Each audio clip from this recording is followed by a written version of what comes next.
नमस्कार, आप सभी दर्शकों का बहुत बहुत स्वागत है एक बार फिर से हमारे YouTube चैनल संगीता जी दमन में। दोस्तों, लोकसभा चुनाव जैसे जैसे नज़दीक आता जा रहा है, वहीं प्रत्याशियों की मुश्किलें और भी बढ़ती हुई नजर आ रही है। जी हाँ दोस्तों, उत्तर प्रदेश की अगर हम बात करें तो उत्तर प्रदेश में बीएसपी सुप्रीमो मायावती जी ने भारतीय जनता पार्टी की मुश्किलें बेहद बढ़ाकर रख दी है। जी हाँ दोस्तों, वो 4 सीट ऐसी है जहां पर बीएसपी सुप्रीमो मायावती की वजह से भारतीय जनता पार्टी के प्रत्याशी फंसते हुए नजर आ रहे हैं।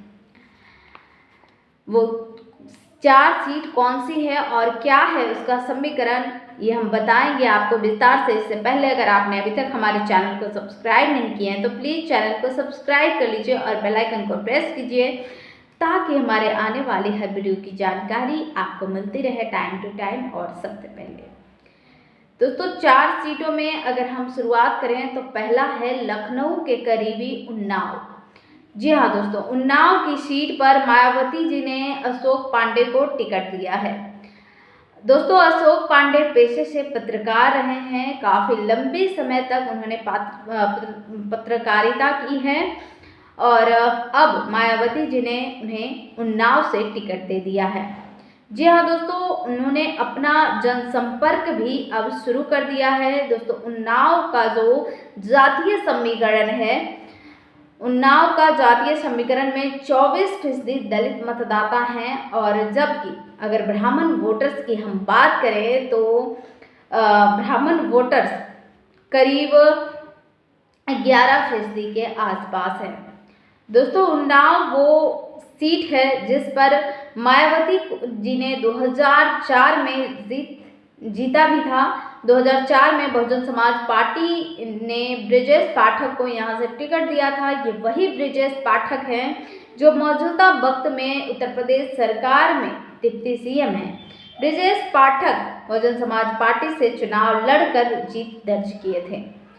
जी हाँ दोस्तों, कॉम्बिनेशन बना था दलित, ब्राह्मण और मुस्लिम का और अब वही समीकरण 20 साल बाद उन्नाव में बनता हुआ नजर आ रहा है। जी हाँ दोस्तों, और अशोक पाठक की वजह से उन्नाव के मौजूदा सांसद साक्षी महाराज दिक्कतों में फंस चुके हैं, क्योंकि अगर ब्राह्मण और दलित अशोक पांडे के साथ एकजुट हुआ और मुस्लिम वोटर्स में अशोक पांडे ने अगर सेंधमारी कर ले गए तो ये भारतीय जनता पार्टी के लिए काफ़ी दुखद होगा।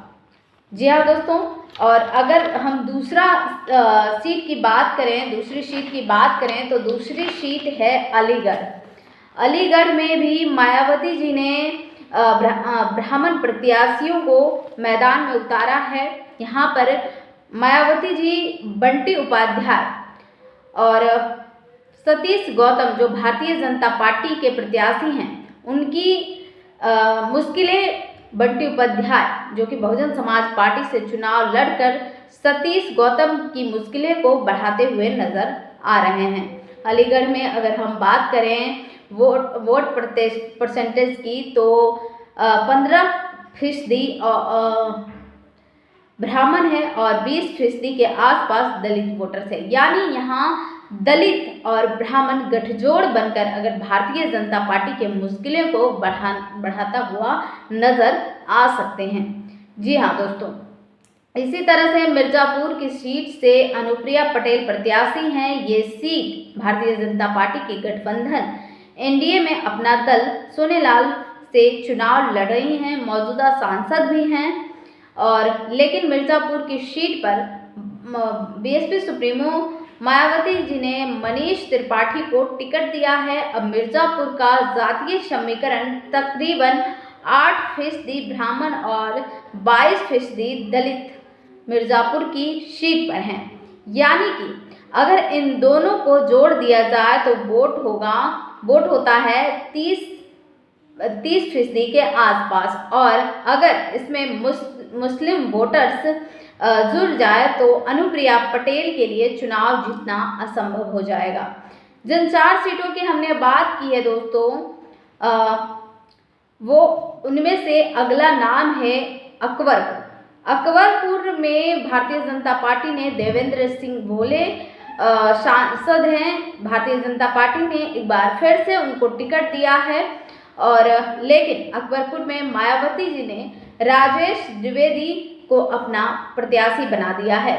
दोस्तों यहाँ पर 24% के आसपास समीकरण कुछ ऐसा है अकबरपुर में कि यहाँ पर 24% के आसपास दलित हैं, यानी कि जितना दलित उन्नाव में है उतना ही दलित अकबरपुर में है, 24% के आसपास। और ब्राह्मण की अगर हम बात करें तो अकबरपुर में ब्राह्मण 10% के आसपास हैं अकबरपुर में, यानी अगर दोनों को जोड़ा जाए तो ये वोट परसेंटेज होता है 34% के आसपास। यानी इन चारों सीटों पर मायावती के प्रत्याशियों ने मुश्किल बढ़ाती हुई नजर आ रही है भारतीय जनता पार्टी के प्रत्याशियों की। और इन चारों सीटों पर मायावती जी ने ब्राह्मण प्रत्याशी उतारा है, यानी मायावती का जो भरोसा है एक बार फिर से दलित, मुस्लिम और ब्राह्मण को कॉम्बिनेशन पर है।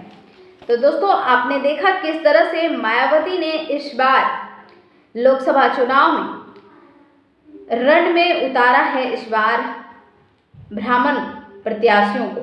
तो किस तरह से ब्राह्मण जो हैं अपना भरोसा मायावती के ऊपर जताया है, मायावती जी ने भरोसा जताया है इन सभी प्रत्याशियों पर। क्या ये सभी प्रत्याशी मायावती जी के हाथ को मजबूत करते हुए नजर आ सकते हैं?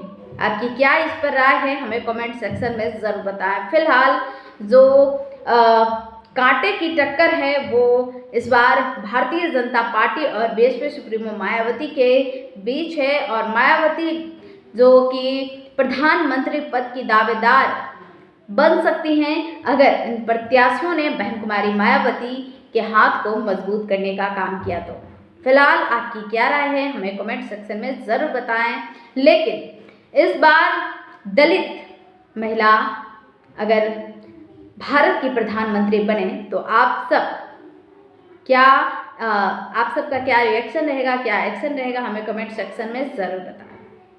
धन्यवाद। मिलेंगे फिर से किसी नेक्स्ट वीडियो के साथ, तब तक के लिए आप सभी से इजाज़त चाहूँगी। जय भारत, जय संविधान।